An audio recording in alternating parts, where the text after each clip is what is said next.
Hey everyone, Rob Van Dyson here, once again back up at Hobble Creek. Today is the 4th of October 2020, and it's probably going to be a short one because I'm really tired. Wasn't our best night at Evermore this weekend, but it was definitely worth us being there. And, once again, I had some fun. So, if that's something you can find something that you have fun at doing, and it's worth doing as far as either bringing in some income or having a good hobby, I recommend it. The downside is they close at midnight, and even on Saturday where I don't have my day job, usually I'm still up fairly early just because my body doesn't let me sleep. It's the only reason I'm awake right now. And oftentimes I'm up trying to make some new stock. So some of the downsides is, one of the things I make are these little troll crosses. And I made a bunch of them on Saturday. The problem being that I was really tired, wasn't thinking quite straight, and I messed up the treating process. So with these, what you do is after you forge them, you kind of bring them up to a temperature, and then you apply either a wax or a wax type product, or an amalgamation of wax and other things, which is what we tend to use. Matt calls it blacksmith goop. And it actually, when applied properly, works really well. It's fairly wear resistant. It keeps rust off of it and everything else like that. And we tend to use just a straight beeswax on just stuff like forks and spoons and stuff where you actually have the potential of consuming it, because this has some stuff in there that you don't want to be eating. But what you're supposed to do is heat it up to a certain temperature, apply the product and wipe it off. I forgot to wipe it off. And when you forget to wipe it off, it just kind of sits there, gets goopy, a little bit sticky, and it's just it doesn't look good, it doesn't feel as good. And so obviously, I wasn't able to sell that product. I'm going to have to wait till I can get back and retreat them. Now, I guess the main takeaway from that is, one, know your process and make sure you're following your process. But two, it's real easy when you're getting into these side hustles and, extracurricular things that you need to do to try and build the lifestyle you want to live, to overexert yourself. And so I'm probably going to go home. I'm probably going to try and go back to bed, take a nap, without screwing up my sleep cycle so much that I'm toast for the rest of the week.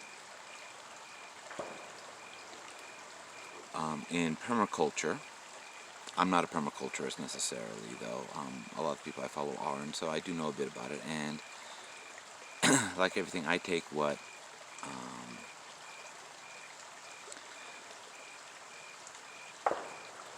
is good and what I can apply directly to my life to that. And permaculture is a great example of that, because while it's used primarily for growing food and stuff like that, it is actually a design science. It's a way of designing things.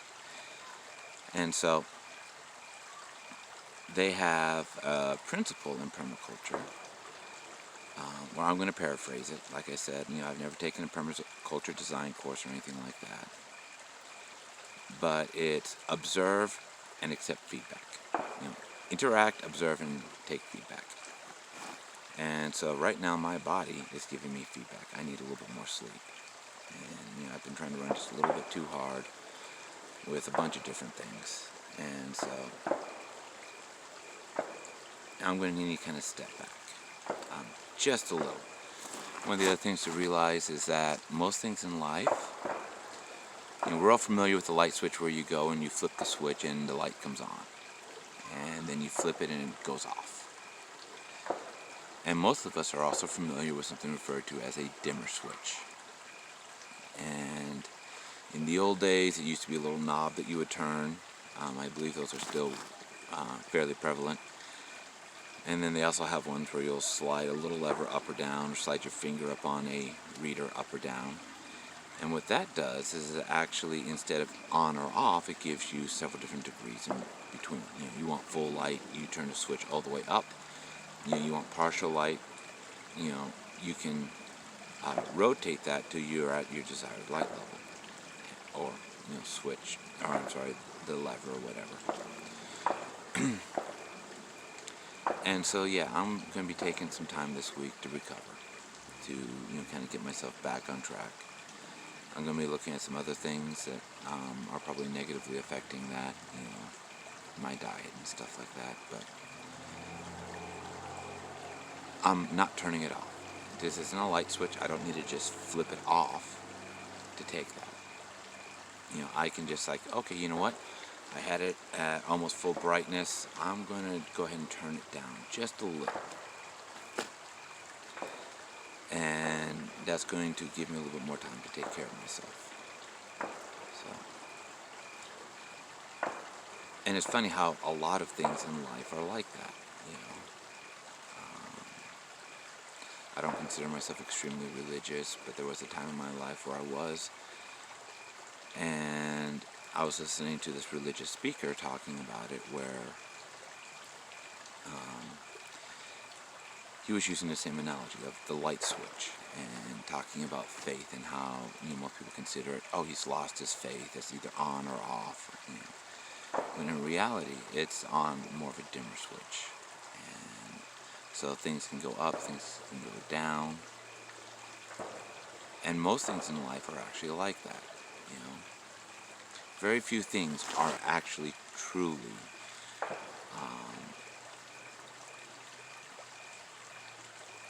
on or off, ones and zeros. Usually there are gradients in between.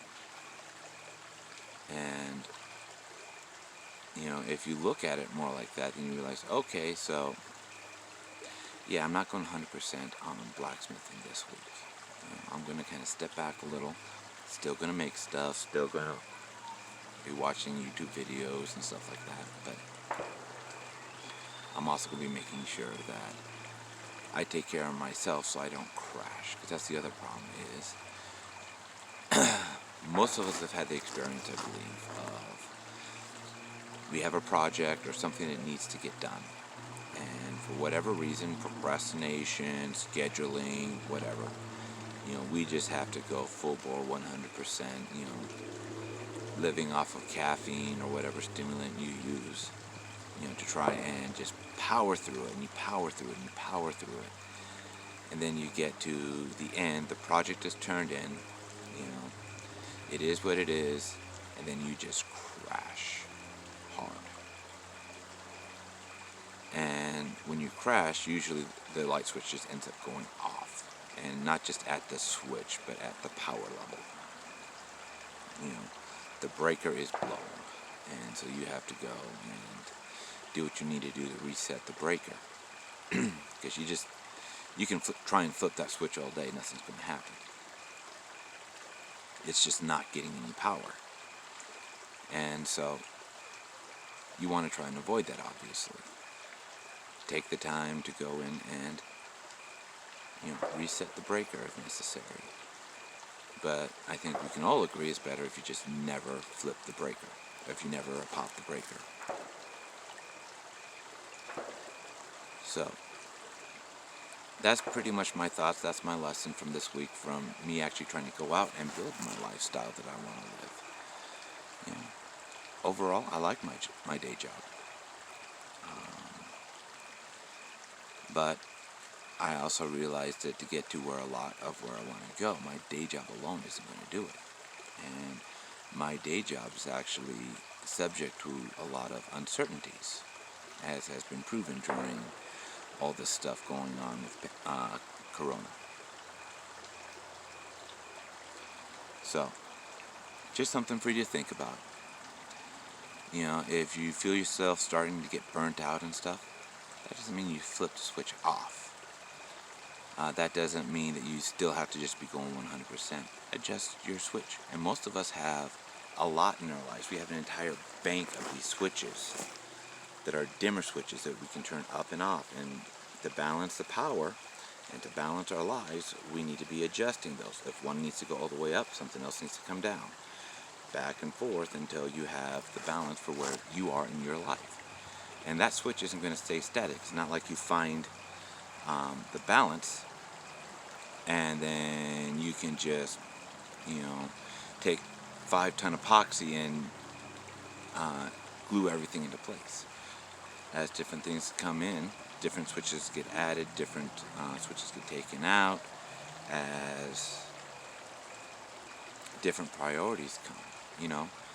If something was happening with my family, that required my time, well, obviously, a lot of switches are going to go down so I have the time to take care of my family. Because that family switch is going all the way up. And that's just life. Look at your life. Look at where you're standing. Accept the feedback. Adjust your dimmer switches accordingly. And carry on. Keep on moving towards your goals. One step a day is better than no steps a day. So, alright, that's all I have for today. Once again, I encourage you to examine your life, figure out where your dreams are, and what you can do to be moving towards your dreams, and to take the actions necessary to move towards them. Slowly or fast, depending upon the circumstances. Alright, been dicing out.